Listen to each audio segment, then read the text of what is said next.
how the U.S. defense industry is removing China from the supply chain.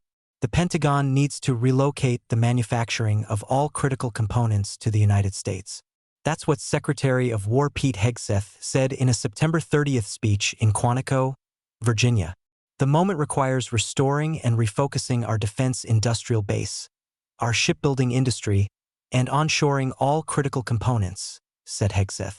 Rebuilding what Hegseth calls the arsenal of freedom comes hand in hand with ensuring the United States industrial base is no longer reliant on China, other hostile actors, and vulnerable supply chains. Deterrence fails when delivery slips.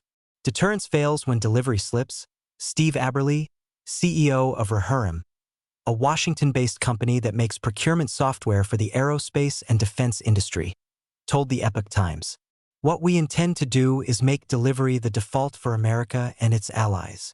War starts when gaps appear, so we close those gaps via acquisition before they matter, so no adversary should wake up to an advantage, Aberle said. The present situation has come as a direct result of the rise of Chinese manufacturing, which saw its global share grow from 9% to 23% between 2004 and 2023. Meanwhile, fewer and fewer products are made in the United States. A case in point would be Magnequench, a company founded by General Motors in 1986 to manufacture neodymium iron boron magnets used in precision-guided munitions, mainly for the Pentagon. In 1995, GM sold Magnequench for $56 million to a consortium backed by Chinese investors, who later closed down 2 magnet manufacturing plants in Indiana. As a result, America now cannot build a single guided missile without permission from Beijing, Michael Dunn wrote in a June 2025 report in the Dunn Insights newsletter. America's defense industrial base had been hollowed out for $56 million, the cost of a single F-35 fighter jet. On February 24, 2021, President Joe Biden signed Executive Order 14017, which ordered the Department of Defense and other branches of government to review critical supply chains. Biden said at the time, "The United States needs resilient, diverse, and secure supply chains to ensure our economic prosperity and national security." The Manufacturing Capability Expansion and Investment Prioritization Program, which seeks to address vulnerabilities in the supply chain of the U.S. industrial base, was launched, and in April 2023, it awarded contracts to strengthen supply chains for hypersonic and strategic systems. In February 2024, the U.S. Department of Defense handed out 7 contracts worth $192.5 million to restore manufacturing of certain critical chemicals within the United States. As a result, hundreds of new jobs are being created in Colorado, Louisiana, Ohio, Oregon, and California. For example, METSS Corporation, based in Westerville, Ohio, was given a $14 million contract to produce various chemicals, including potassium sulfate, which is used as a muzzle flash suppressant in artillery and firearms.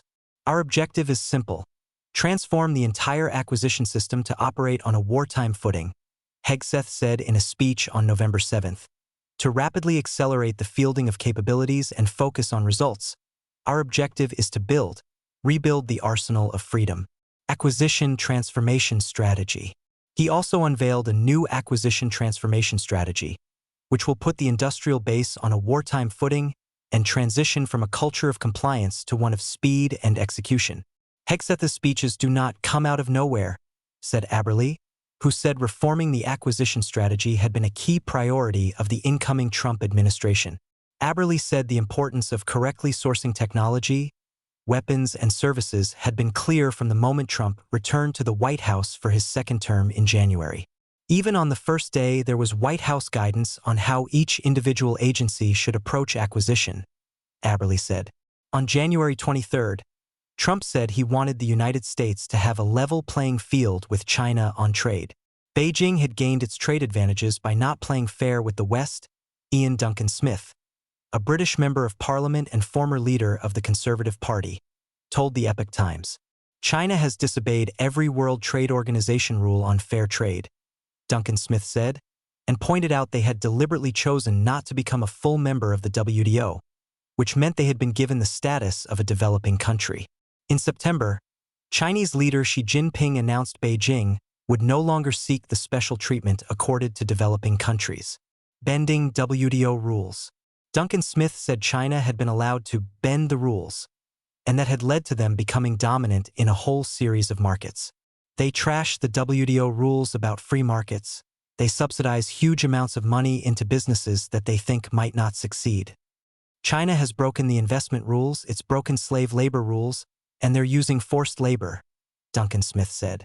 He said that, as a result, they produce a huge range of products much cheaper than the West, driving competitors in the United States and Europe out of business. Keith Norman, chief marketing officer with California-based Leighton, told the Epoch Times that globalization was not entirely a bad strategy and still made sense for some of the most profitable companies in the United States and Europe, like Apple and Nvidia.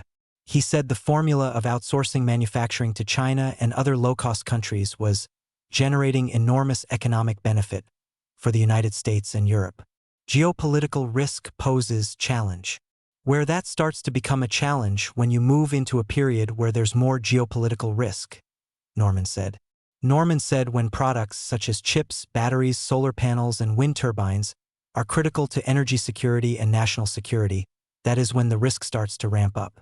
The issue was thrown into stark relief on November 5th, when Dutch chipmaker Nexperia gave a statement saying that it can no longer guarantee the quality or authenticity of chips made at its Chinese facilities, saying its subsidiaries in China have disregarded management directives.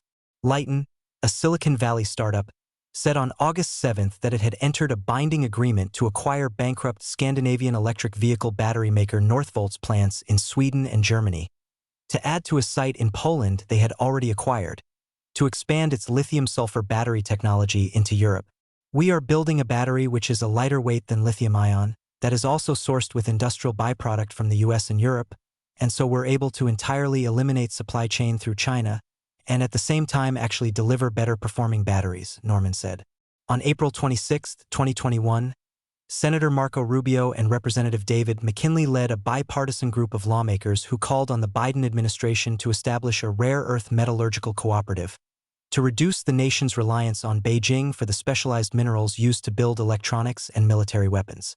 Little was done until the advent of the second Trump administration. This year, Beijing has imposed export restrictions on rare earths, a group of 17 elements used in a wide range of products, including military jets and submarines, and which have emerged as a major point of contention in the ongoing U.S.-China trade wars.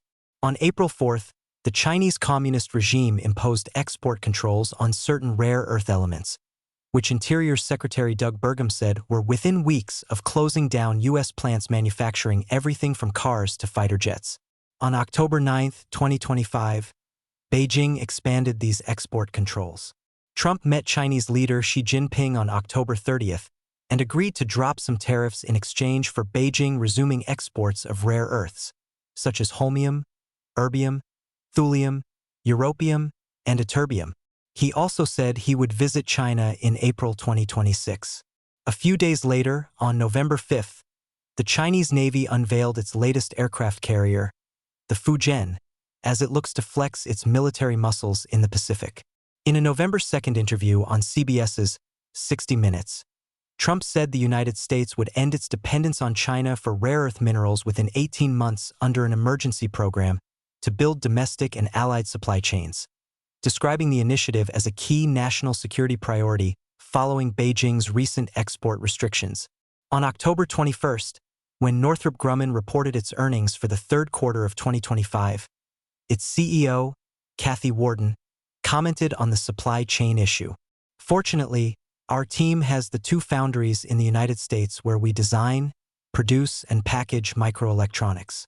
So our dependency there on rare earths has been mitigated by looking through our supply chain and getting well ahead of our sources of supply to ensure that we can produce those electronics, Warden said. We are very pleased that the U.S. government is actively working to set up additional sources of supply, including in the U.S., and working partnerships with our allies for them to also invest in these capabilities in their country, Warden said. Risk mitigation is going to be a priority for the United States going forward, Aberle said. It's important to be able to default from an economic basis to U.S. and allies, said Aberle. from an economic standpoint, but also from a risk mitigation standpoint. You're going to see a lot of that in the future. That's a priority for Secretary Hegseth and the Department of War. Norman said the big challenge was in addressing the fact that for too many products, the main suppliers are all in China, and there was a need to diversify the supply chain. He said the Pentagon was now using its purchasing power to boost that diversity of supply. But there are also concerns that Beijing is seeking to exploit supply chains in the United States. China expert Cheryl Yu testified before the Wisconsin legislature on October 21st, warning that several Chinese-owned industrial and agricultural properties in Wisconsin have ties to the United Front Work Department, a branch of the Chinese Communist Party. The Epoch Times reached out through the Department of War to get a response from John Schultz of the Office of the Assistant Secretary for War for Industrial Base Policy regarding MCEIP. It has not received a response.